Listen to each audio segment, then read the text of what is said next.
Here's your friend again. Time to relax and forget each care. Not yet. Just settle back in your easy chair. Shut up. Here is entertainment for you. All right. You'll find it so enjoyable too.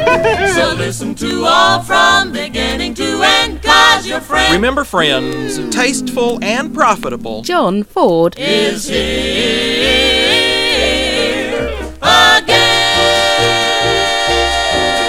It's the Evening Rancor, the podcast from that guy who talks about stuff, John Ford.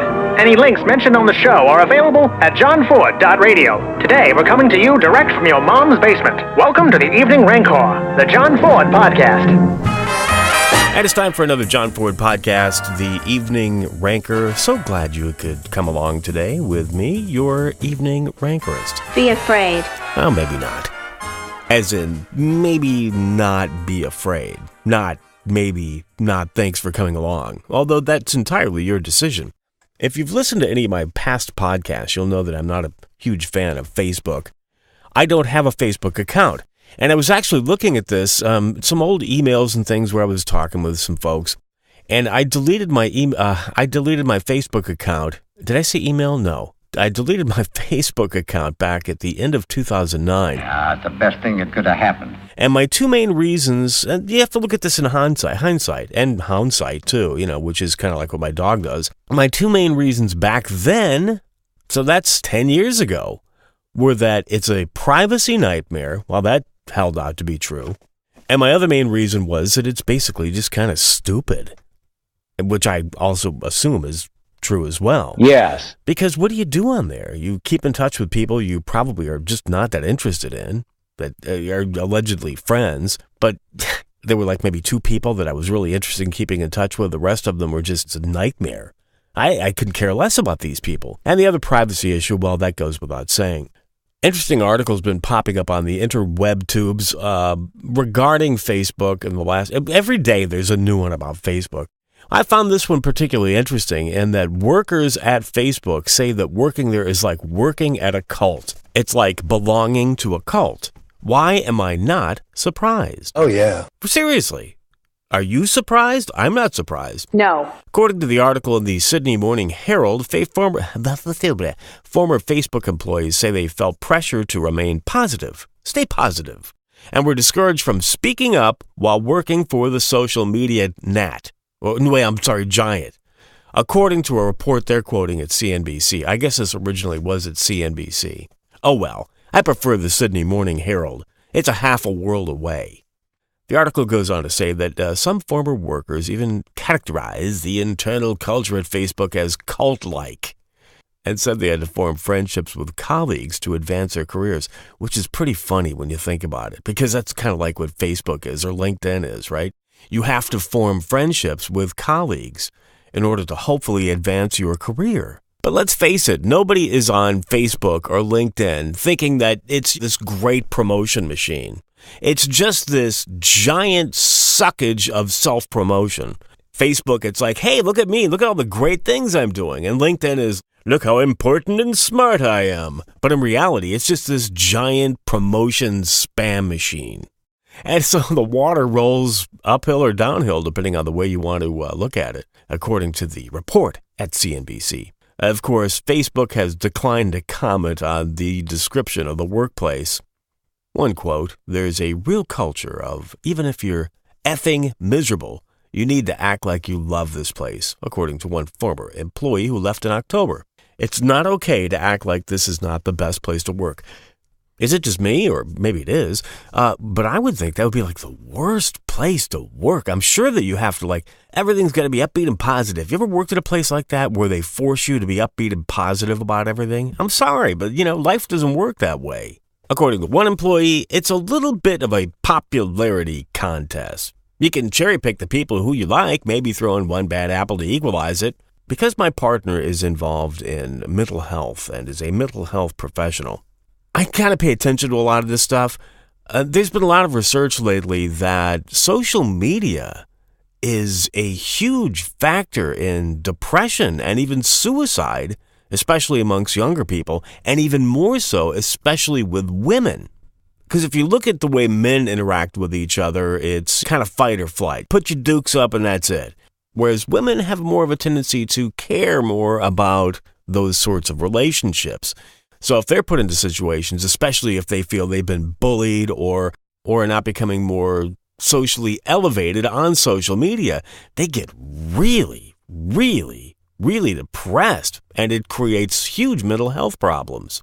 Could you imagine what it's like having to work there and deal with this, especially if you're a woman? No. So if you needed another reason to just boot yourself out of Facebook, I would suggest you do so now. Because let's face it, it'll probably be good for your mental health and bad for Facebook. And I can't think of two things that I would like more. Depriving some poor village of its idiot.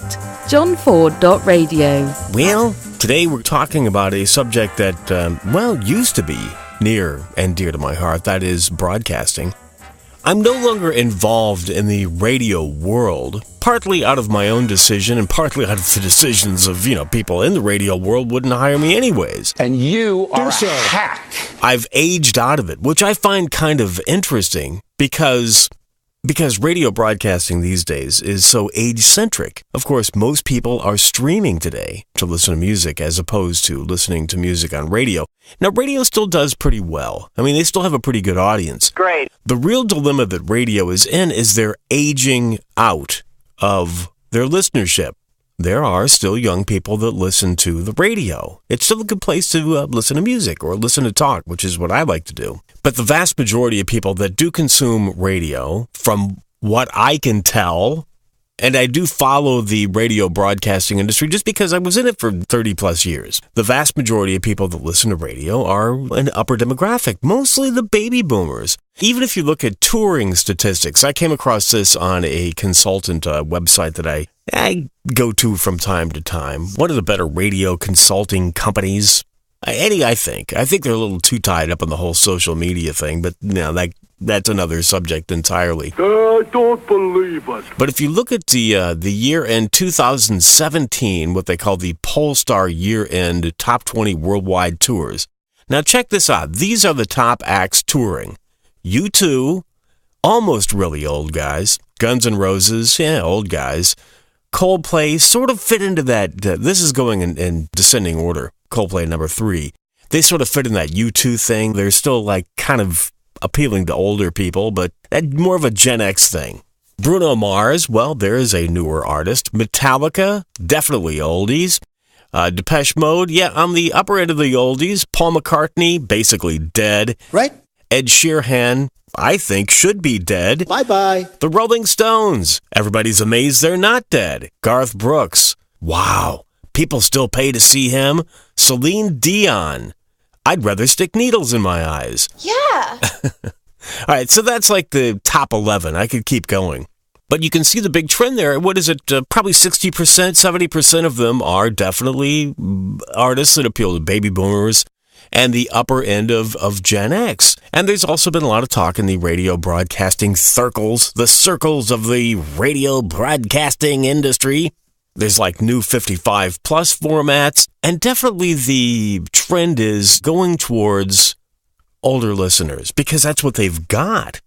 And they're all weeping and wailing and gnashing their teeth because they can't get the younger audiences to listen to them. They've pretty much given up on teens and teens through early 20s. I mean, they've pretty much given up on ever getting those folks, much less Generation Y or Generation X.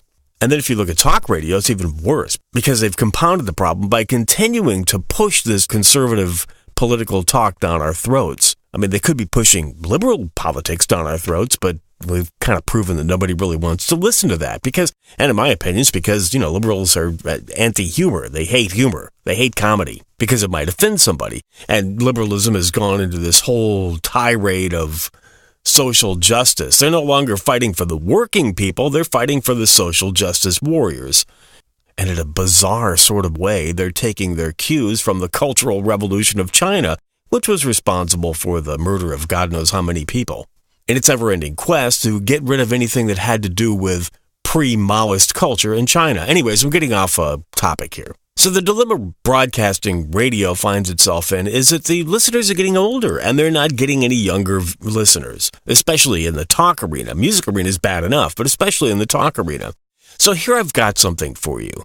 And to me, this is just so obvious. This is so stinking obvious. And especially it trends towards male listeners, which, talk has a tendency to want. Talk has a tendency to get. Now, if you've been living under a rock, you may have missed a little bizarre thing that's been happening on the internet called the intellectual dark web. What it is exactly is very difficult to define, but it's sort of a loose conglomeration of people that are fairly intellectual. Not all of them are geniuses, definitely a hell of a lot smarter than I am, that have sort of created this huge following on the internet using YouTube, Twitter, mostly YouTube, and podcasts. How big of a following? Well, let's take, for example, somebody like that's on the fringes of the intellectual dark web, Joe Rogan, who does a podcast / YouTube video and streaming thing that people have estimated, although it's really hard to completely figure out because the podcast metrics are not really completely scientific enough to figure out how many people do watch it or listen to it. But let's just look at his Twitter followers. This guy has 4.62 million Twitter followers. It's estimated that 10 million people may watch Joe Rogan. That's just one example. Now, he's sort of on the fringe of the intellectual dark web, but he's immensely popular. And he's popular with younger male listeners / viewers. All right, somebody else. Let's go to Sam Harris. Now, Sam Harris is also part of the intellectual dark web. He doesn't have quite as many followers on Twitter, 1.16 million. Still nothing to sneeze at. And he's on the liberal side of the intellectual dark web, which is kind of interesting because a lot of people see this intellectual dark web as a right-wing conservative thing, but it's not. You have people on the left, you have people on the right, you've got really conservative guys like Ben Shapiro, which are also kind of a part of the intellectual dark web. You have Jordan Peterson, who's a part of the intellectual dark web, and probably on the forefront of it. He's really this enigma. This guy has become this intellectual rock star on the internet, a Canadian psychotherapist and professor of psychology at the University of Toronto that gained notoriety because he was against this concept of compelled speech in Canada, that the Canadian government said that you had to call members of the trans community by their preferred pronoun. He said never in the history of Western culture has a law ever been passed that mandated how you had to speak. And that was what really PO'd him. But he's become this rock star on the internet. And tours and thousands of people show up for his lectures, and his books are on the top 10 list of the New York Times. There's also guys like Dave Rubin, who hosts a video / podcast, who has about 500,000 followers on Twitter. I'm just using that as a sort of a metrics to show you how popular these guys are. And there are many, many more that are on this intellectual dark web. And young men listen to them. And young women too, but primarily young men. Are you hearing me, radio managers? There is a gold mine here. It's not just because they're on YouTube and they're on the internet, although this has broken it through to them. The medium is not the message, to paraphrase and twist and torture Marshall McLuhan. The message here is the message, and it's broken through. Here, talk radio, here are the personalities to garner your younger listeners. It boggles my mind. Maybe somebody has, but for the most part, nobody has been talking about this. No radio consultants, no radio managers, no radio program directors. Sure, they've given Ben Shapiro a radio show because of his podcast was so well listened to. And somebody thought that this would transpose over into broadcasting. It might. One radio manager I talked to recently said, yeah, the trick is, can we convert those listeners to his podcast to, listen to this antiquated technology known as AM radio? Well, I don't think the medium is the message. The message is the message. And unfortunately, Shapiro's kind of one of these conservative pundits. He fits in with what you're already doing. Your talk radio station doesn't have to be about conservative politics. Millions of people tune in, if you want to call it that, to the YouTube podcasts of guys like Jordan Peterson, to listen to everything about his rules for life, to the mythology behind biblical stories, or Sam Harris, who discusses his liberal politics, sort of, along with his atheism, and will discuss and debate guys like Jordan Peterson without saying things, listening to each other, without saying things like, Jane, you ignorant slut. There is a gold mine here for your radio stations. If somebody was smart enough to put this all together, to create a radio station, or a, God forbid, even a network of these intellectual dark web hosts, if they would even do it. Because you know what? Because if they don't now, they will reach a point where they don't ever need your stick, your broadcast stick. They've already got the ears. They've already got the eyes. But here is your chance to get younger listeners, younger male listeners. Or is broadcasting as an industry just going to wait till everyone who's ever used a radio dies off? It's a distinct possibility. Right now we're fighting for all those older listeners. And especially something like talk radio. Who would have ever believed that people would listen? Who would ever believe that millions of people would tune in and watch 2- and 3-hour psychology lectures from Jordan Peterson? How could you ever have predicted that? Yet here it is, this possible new generation of radio hosts, if they will have you, are there and waiting for you, and you could get younger male numbers. Somebody with the brain and the bucks, get going. Now let's turn to something a little bit lighter that comes out of the glorious state of Alabama, and we thought people in Florida were stupid. Well, Alabama might have you beat. We might have to change Florida man to Alabama man. Word comes from Cherokee County, Alabama, that the Alabama Emergency Management Agency has issued a public service warning this week, telling people not to eat chicken tenders spilled across the state highway. Now, it seems that there was a truck that crashed that was carrying a truckload of chicken tenders. Imagine if it was weed. Man, they'd really be going crazy. This happened Sunday in Cherokee County at the sheriff's office, went so far as threatening to charge anybody that was caught pilfering any of the chicken fingers. Now, when I first read this, I thought maybe they were like picking them up off the road and eating them. But even in Alabama, they're not that stupid. No, they were just grabbing boxes of the chicken tenders to take them home and I guess microwave them and, make a little sauce for them. But the Cherokee County Sheriff's Office has said, look, not only are you guys creating a traffic hazard because you're running around trying to grab the chicken fingers off the highway, but those cases have been on the ground for a day or more and are probably unsafe to consume. Alabama motorists undoubtedly responded with, so? I can't imagine seeing a traffic accident with an 18-wheeler that had crashed and had spilled chicken tenders all over the road and saying to my fellow passenger in my motor vehicle, well, let's go over there and pick up some of them chicken tenders and take them home. Just wouldn't seem like a very logical thought, although I do have an interesting story to pass along. It doesn't really have anything to do with chicken tenders, but it does have to do with a rather bizarre incident that happened in my teenage years. This is actually a true story. A friend of mine who lived in Pompano Beach, Florida, was out fishing late one night on just off the Intercoastal Waterway, which is like the waterway that divides the barrier island from the mainland, as it were, if you want to call it that, of South Florida. I guess it was about 4 o'clock in the morning, and this is back in the 70s when there was a lot of drug smuggling going on. I told you this had nothing to do with chicken tenders, but it has something to do with weed, which is always a nice thing. So anyways, and this is actually, I'm not making this up, this is actually true. So he was fishing by himself. Yeah, it was a way to get out of the house, and there's good fishing in Southeast Florida. He was fishing for snook, I think, or maybe tarpon.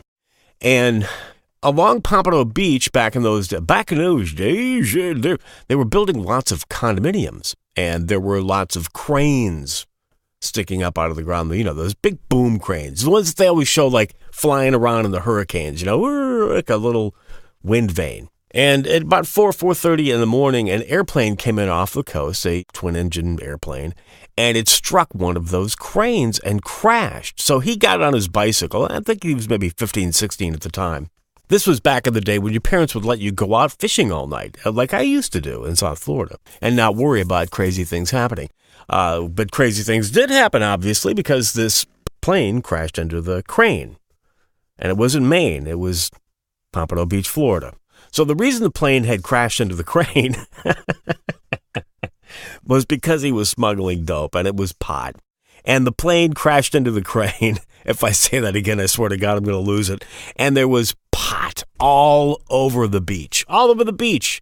Because the bales had exploded. So he gets there just about the time that the fire trucks and the cops show up.